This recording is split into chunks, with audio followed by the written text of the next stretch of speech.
আসসালামু আলাইকুম। আশা করি সবাই ভালো আছেন। অনুভূতি পেজ থেকে নিশা ইসলাম বলছিলাম। আজকে বিকেলে ঝটপট একটা নাস্তা তৈরি করে দেখাবো। তার জন্য আমি বেসন নিয়েছি। বেসনে ব্যাটার তৈরি করার জন্য আমি এখানে একটু হলুদের গুঁড়ো, একটু মরিচের গুঁড়ো এবং একটু লবণ দিয়ে দিব এবং পানি দিয়ে আমি একটা ব্যাটার তৈরি করে নেব। নাস্তার জন্য আমি আলুটা সিদ্ধ করে নিয়েছি। আমি তেলের মধ্যে কিছু পেঁয়াজ ভেজে নেব। আর কিছু শুকনো মরিচ আমি আগেই ভেজে তুলে রেখেছিলাম। পেঁয়াজটা লাল হওয়া পর্যন্ত আমি অপেক্ষা করব।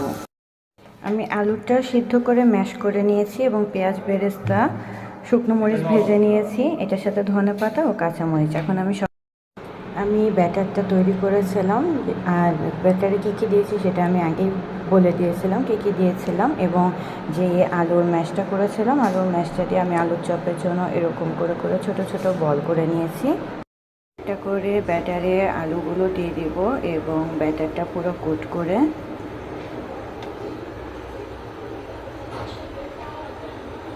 তেলের উপর ছেড়ে দিব।